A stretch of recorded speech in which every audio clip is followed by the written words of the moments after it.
welcome to this episode of the Smart Leader Sell podcast. I'm Jessica Lorimer, sales coach and leadership expert, and today I'm joined for a really exciting / controversial potentially episode with the lovely Sarah Coleman, who I'm going to say pen name in this case is, or AKA, is the lovely InkyMole. So welcome, Sarah. It's fab to have you. Hi, Jessica. Thanks for having me on. I'm really excited. So you guys who are listening to the podcast, obviously you didn't get to hear our pre-conversation, but we were just talking about where the InkyMole piece comes from. And I'm pretty sure that Sarah will share that with you later, and my unfortunate nickname as a child. But Sarah is somebody who is absolutely incredible. She was introduced by our lovely COO over at Smart Leader Sell, Liz Wilkins. And basically, Sarah is the creative brain and genius behind some incredible book covers, some incredible illustrations, and some just honestly incredible artwork. If you are on Instagram, you need to be going and following her right now and checking out some of her work. So tell us a little bit about what you do on the day-to-day. Day-to-day basis? Well, first of all, I guess no 2 days are ever the same, and they're always slightly unpredictable as well. They can be a potent mix of admin, phone calls, lots of email, conference calls, filing jobs, printing out briefs, looking for research materials. And then if I'm lucky, a bit of drawing and illustration work. Sometimes a bit of readings, have to read a lot of manuscripts for the books that I do. Usually the day will also involve a trip to the gym, which always helps get the work done. Plenty of eating and plenty of cups of tea. Oh, I love this. Fueled by tea. Yeah, varying combinations thereof. What's your favourite type of tea? Strong builder's tea, basically. Yeah. I'm a big fan. It has to be like gravy, but no sugar. I can't bear sugar in tea.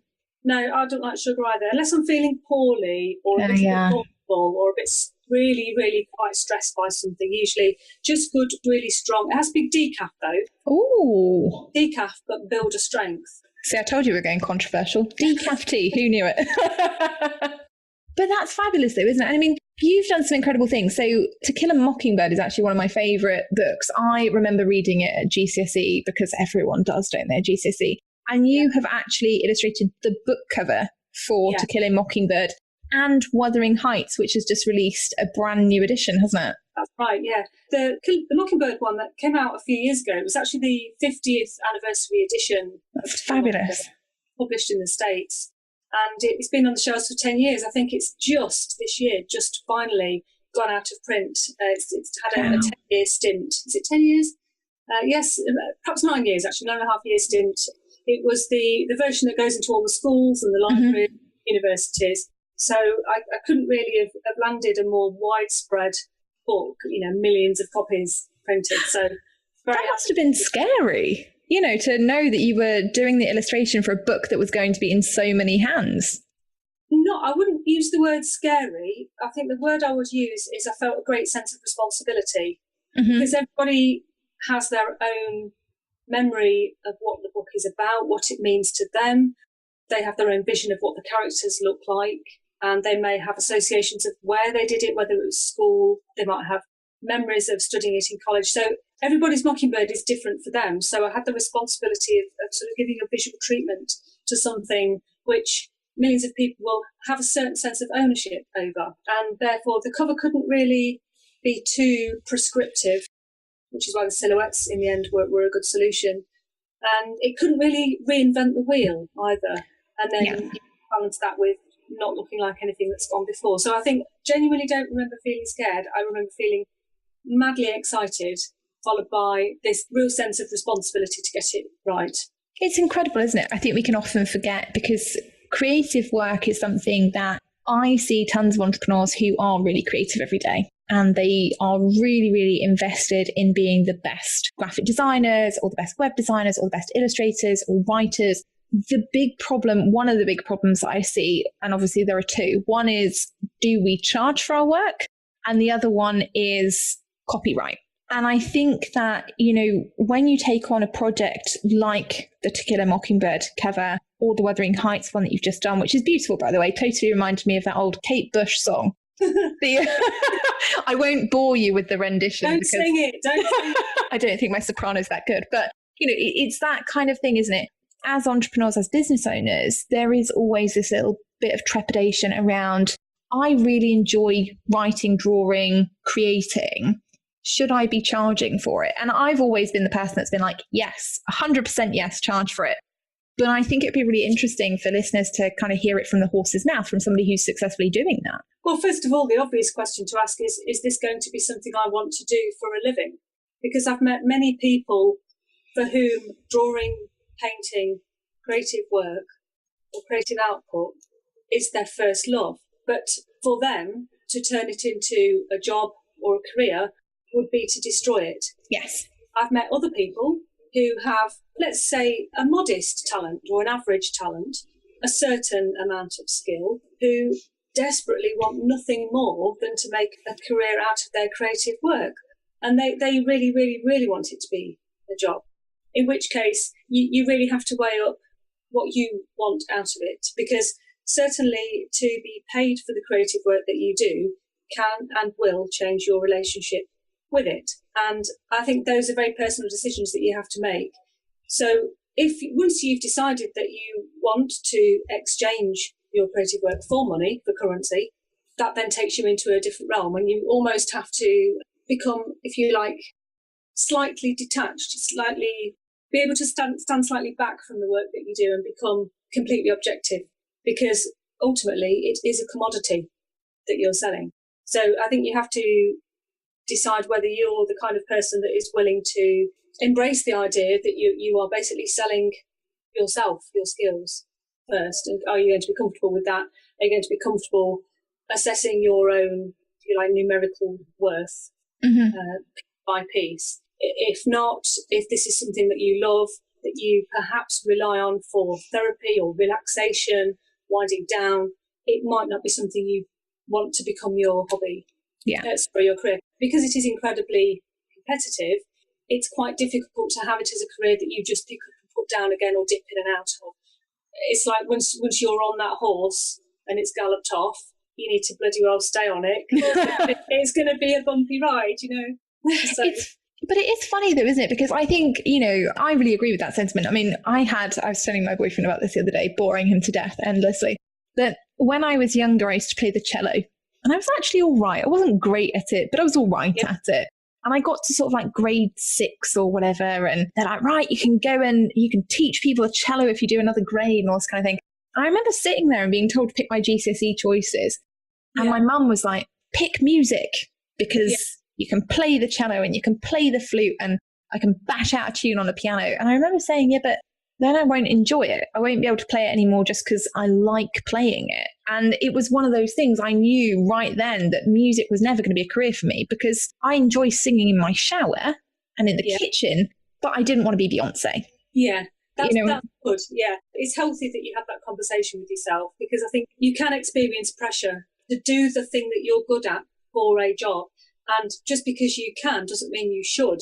No, and that's the interesting thing, because that's what we're always taught, isn't it? When you become, like when you go into business or you become self-employed or you work for yourself, everyone says to you, oh, just pick the thing that you're good at and just do that and monetize that. But actually what, you know, the realization is, well, you might not want to do those things because it might take the fun out of it for you. Exactly. And just because you are brilliant at whatever it is, that does not necessarily equate to it being the thing that you must or should do for a living. If it's something that you love, you don't necessarily owe it anything, you know, and as I say, it can change your relationship with that thing. You acknowledge that it might have changed your relationship with your cello, and how you play it and why you play it. Equally, I kind of feel like you should, if you're not sure either way, then try it. And if down the line you're not enjoying the process of being a professional X, Y, or Z, then you need to move out of that. 100%. So I guess for me, the really interesting point that you've brought up there is around marketing.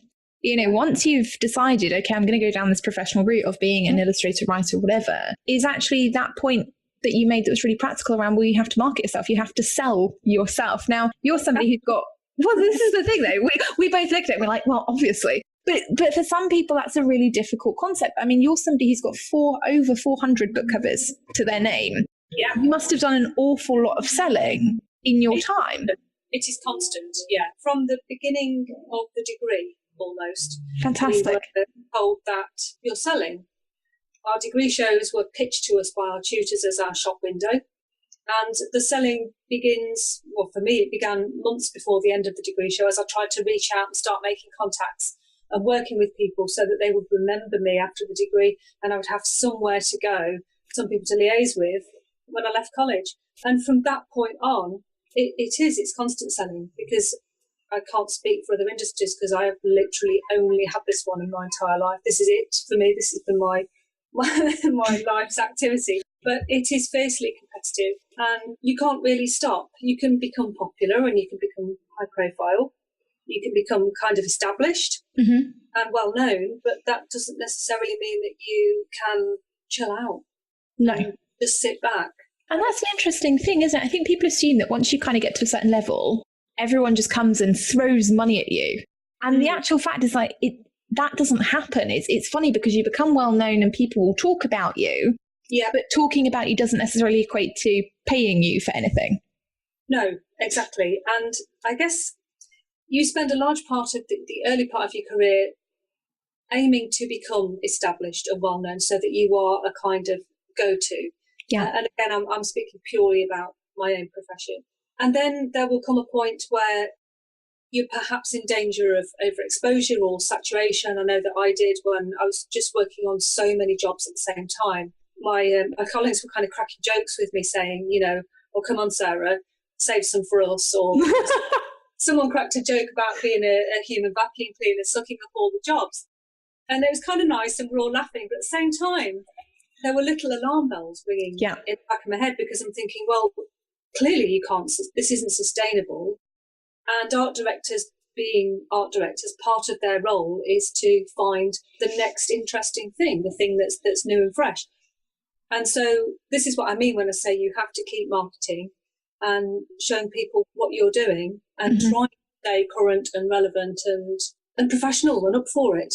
Yeah. So quite a lot to the word marketing, I guess. And I think that's really interesting about staying current and fresh. I'm always saying to people, you have to adapt, and we adapt or we die. That's how evolution works. And I think, the biggest example everyone always uses is Blockbusters versus Netflix. And everyone's like, what happened to Blockbusters? And it's like, well, you stopped going and renting videos and Netflix took over, and it is that kind of thing when you're marketing yourself and when you're marketing your own business. You have to learn to adapt to what people want. Just because you're the big thing one minute doesn't mean that you will continue being that unless you adapt to the market, unless you spot changes, opportunities, that kind of thing. Yes.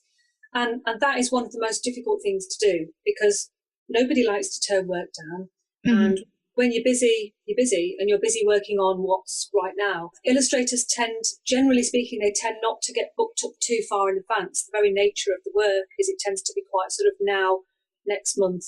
Yeah. The exception is books, which can have a much longer process to them. But trying to keep one eye on the future while you're juggling the jobs that are right there in front of you can be a really difficult task. And that's definitely one of the struggles I know I've had. One of the things I've struggled with the most is trying to carve out time to remember how to play. And because you just want to take the work and you want to make sure that you're busy.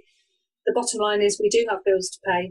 Absolutely. And I think it's really important. You mentioned earlier about going to the gym and that being your kind of time that helps you get out of your head and prepares you back for work.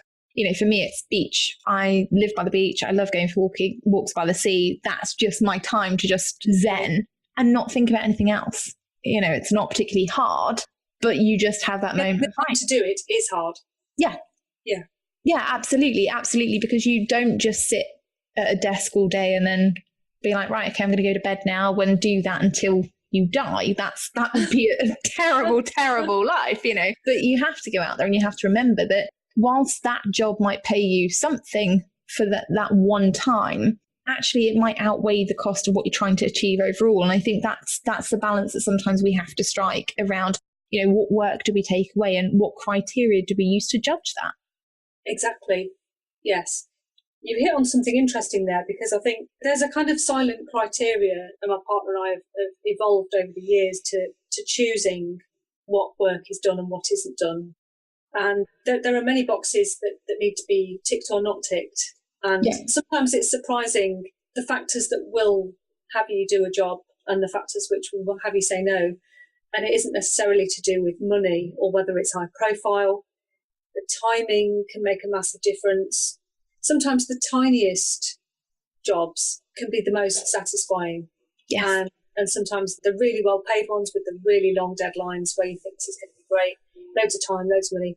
Sometimes there are things about those that can set the alarm bells ringing, whether that's the particular client who's asking whether perhaps you don't like their business or you don't like what they produce or what they stand for. So there are timing criteria, there's monetary criteria that you will have, the sort of the ethics of the client, if you like, for shorthand. Yeah. And then you've got the fee is important. Is it appropriate for the job? Would I be willing to do this for nothing because it's an organisation I support? And sometimes you come out with an answer where everything's ticked, everything's great, there's still something telling you shouldn't do it. And I think you have to listen to that.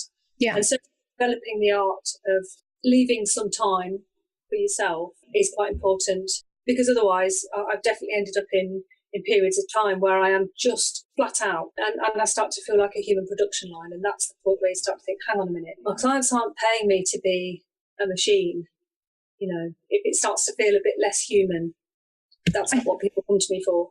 But that's the thing. I think that's the really interesting part. A lot of people will, worry about churning out the cash and worry about churning out the delivery, but they don't necessarily worry about what that looks like to their clients. I mean, when you work, certainly in my industry, one of the things that I'm always saying to people is you've got to have boundaries, because ultimately, if you don't, what you end up going and teaching other people is that they get to control how you react and what you do and your time. And that doesn't build the business that you ever wanted. That just builds you being the overworked person that you probably were, in a corporate job or in a previous kind of version of yourself. And that's not really what we're aiming to do. Yes, that's interesting, because I'm thinking about that now in the context of the kind of people that you work with and your own story about leaving a busy corporate position, a responsible corporate position. I saw the eye roll then. Hey, corporate just brings that out in me. Then moving into what you're doing now, because I do think that I never really thought about what kind of life I wanted. I just knew I wanted to work as an illustrator. And in some senses, that's almost been a little bit oversimplistic, because certainly I got the life as an illustrator and that's exactly what I wanted. There's nothing I would change about it.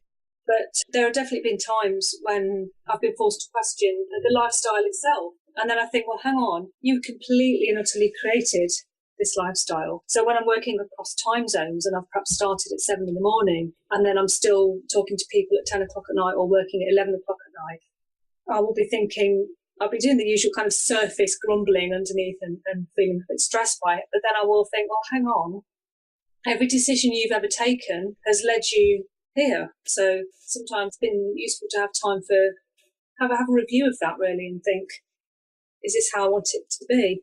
Yeah, I completely agree. I think self-reflection is huge, and I think perhaps it's a societal thing now. We don't take as much personal responsibility as perhaps we could for things. I find that people are very quick to be like, oh no, well, it's because of that, or it's because of this. And, like you, I'm somebody who's very much, if I've chosen to do something in my business, then unfortunately I get to deal with the consequences of that, whatever they look like, whether they're good or bad. Yes. Yeah, I think as well there is, you touched on sort of expectation and societal pressure, and I definitely feel under more pressure to deliver than I've ever done in my entire career. And I've thought about this a lot, and I do put it firmly down to, again, only speaking for myself, but my own reaction to social media. Yes. Because we now can see what everyone's doing, we can't get away from it. Mm-mm. Unless you live in a social media bubble where you follow one person and you don't look at what anybody else is doing, it's impossible to not see what everyone else is doing. And I think because there's so much creative output and we can see everybody's creative output, it's extremely hard, I think, to maintain a sensible perspective, if you like, on what you're capable of, what your own output is, what your own output should be.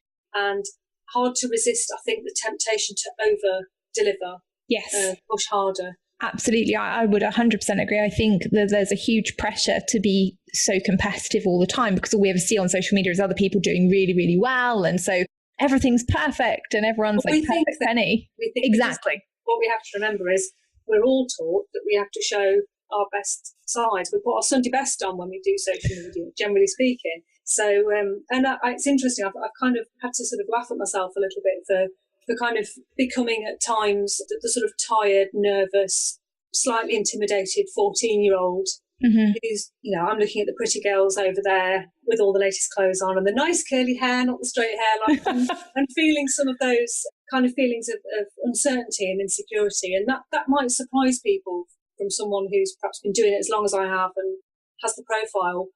And that's why I've had to sort of analyse it a little bit and try and observe what's happening, because I think anyone is susceptible to it. And so it just makes me want to work harder and longer and deliver more, when really I think the keyword, the kind of buzzword that makes sense most at the moment is working smarter.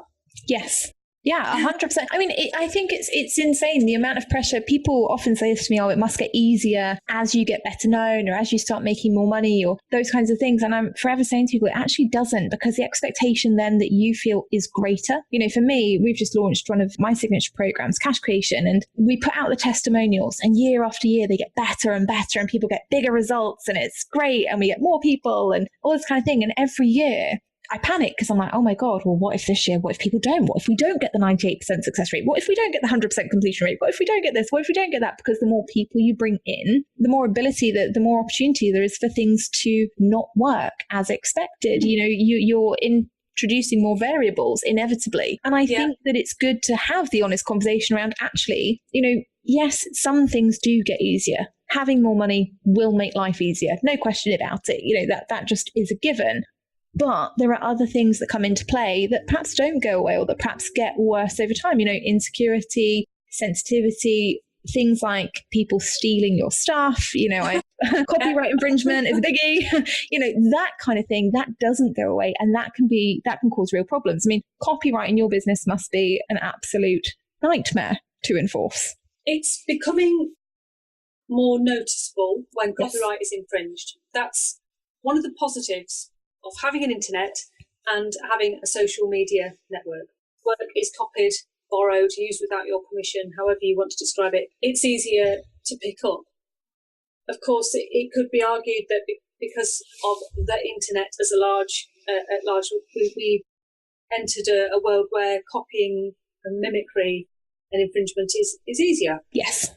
So, I mean, that's a whole discussion in its own right. But certainly, yes, you've picked up on a significant amount of copyright infringements have happened to me in the space of the last 6 months. We're up into 30, 40 different examples of infringement. Wow. And they're not the first ones, but they're definitely the ones that have come in the greatest numbers so close together. And it's an issue I've been thinking about for quite some time. I ended up in a very interesting situation recently where I was having a dialogue with one of the people who'd been using my work without my permission or knowledge. And I think, somewhat foolishly, I perhaps had an idea in mind of who is a typical infringer, who's the kind of person who would borrow, steal work. And I think I was falling into a slight stereotype. It must be students, perhaps it's young people, it's people who perhaps just graduated, maybe haven't got a direction of their own. And what I learned from looking at the different examples of the infringements that were happening was you can't possibly predict. One minute I'm talking to a young man who wanted to sell some prints with was selling prints of my work, wanted to raise some extra cash. Then I'm talking to a lady who runs jewellery business who appears to genuinely not know that you just don't do that. Oh, gosh.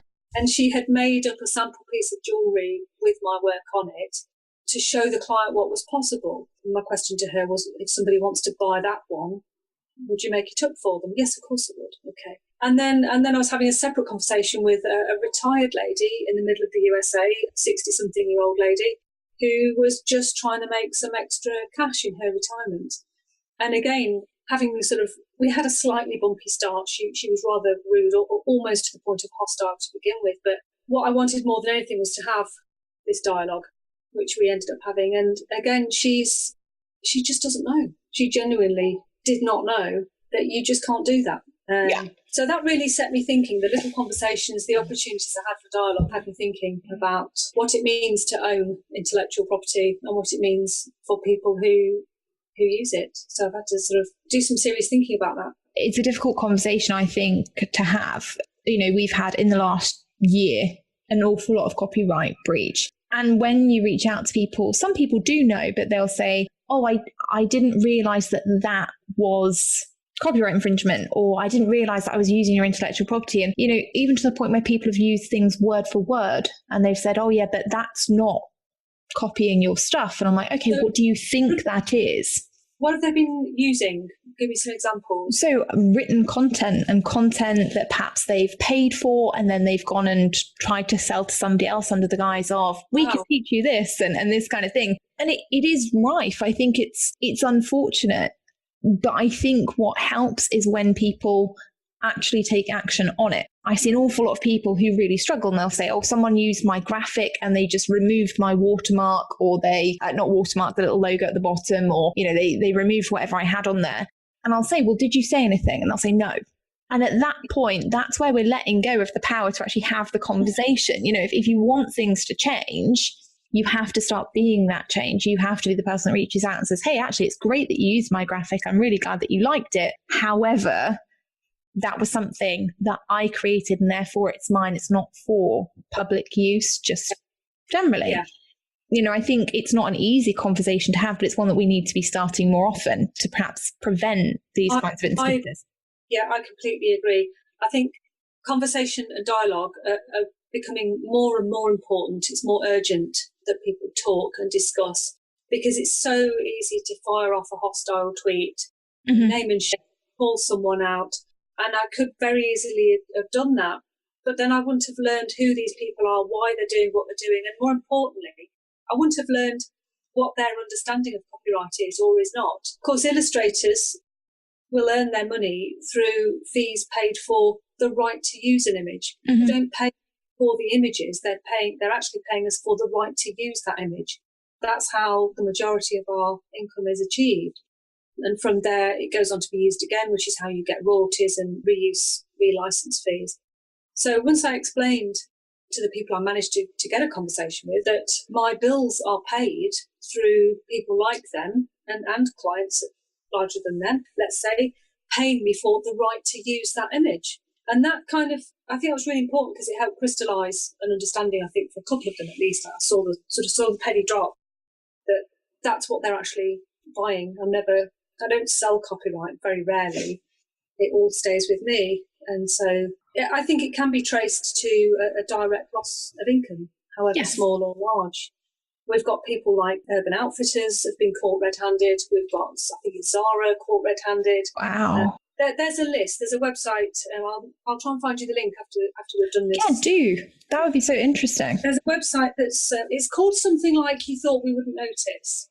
And, great name. That's one that I wish I'd taken on the old Google domain. I'm sure that's what it's called. You Thought We Wouldn't Notice. And it's people capturing and logging examples. I've got a friend at the moment who I had to contact last week. I saw some work in a shop window, a retailer I shan't name at this point, very well-known high street retailer. I did a double take in high street and thought, oh my goodness, I didn't know she was working for them. And I contacted her and said, I hope this is you. And the reply came back, no. Oh my goodness. So that was flagged up. And I think it isn't just retired ladies in the States, students, people trying to make a few extra bucks.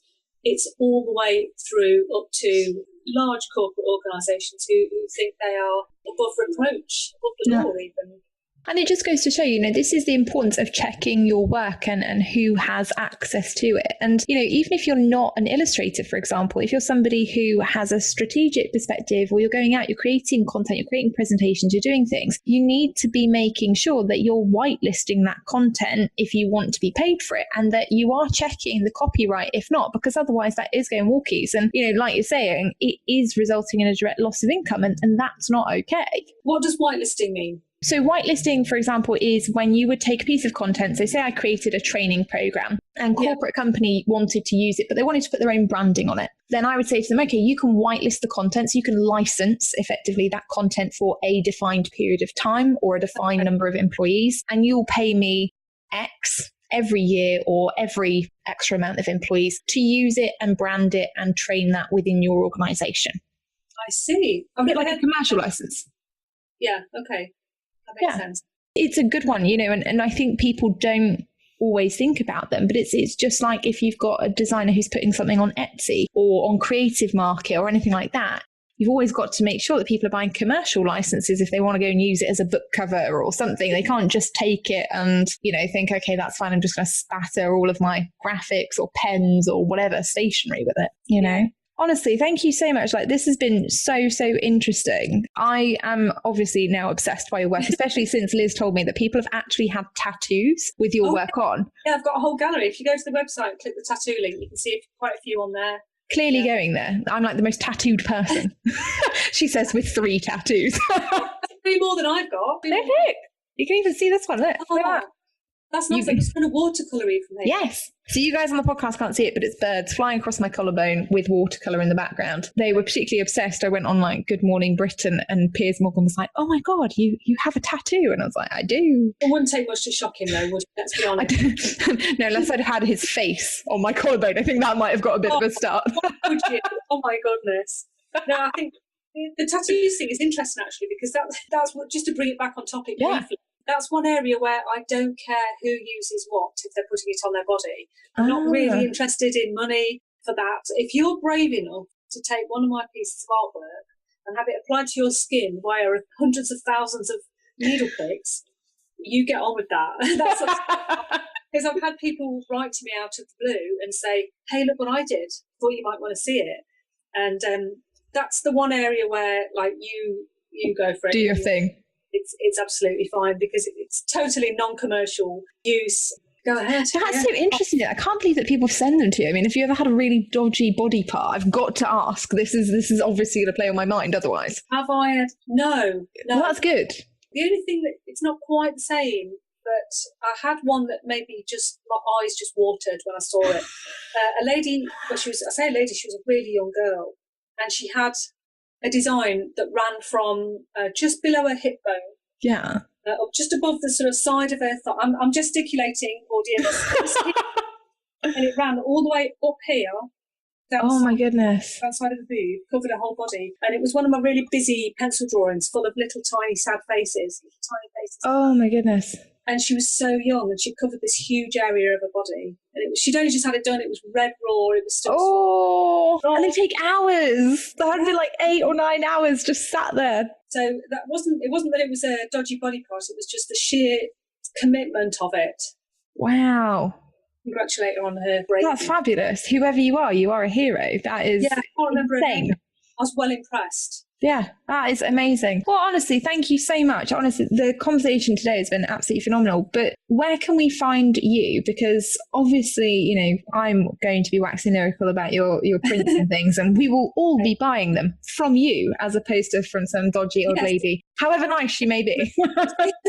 Right, first of all, if you type in inkstagram.ink, that will take you straight to my Instagram page. Love it.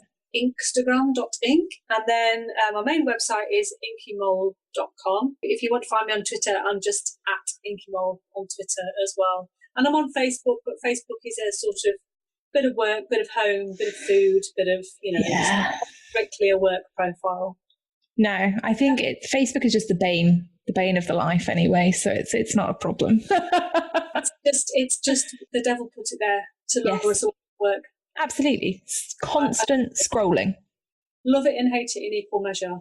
Yeah, I'm 100% with you on that. But we'll get all of those links in there for you in the show notes. So if you are listening today and you think you'd love to check out some of Sarah's work, which I would highly recommend because I'm slightly obsessed with the jumpers that I have seen and the book covers. They're the sort of thing that my boyfriend would love to wear, and I'll be like, right, okay, Christmas.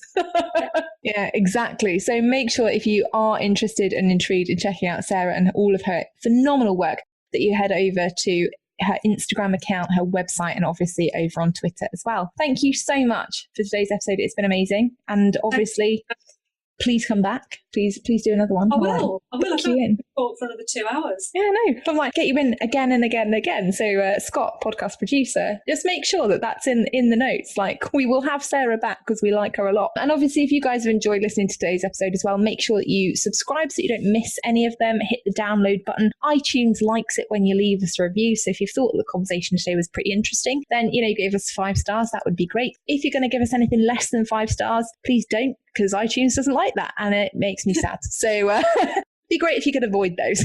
Other than that, have an epic Friday and I will see you on Monday for the next episode.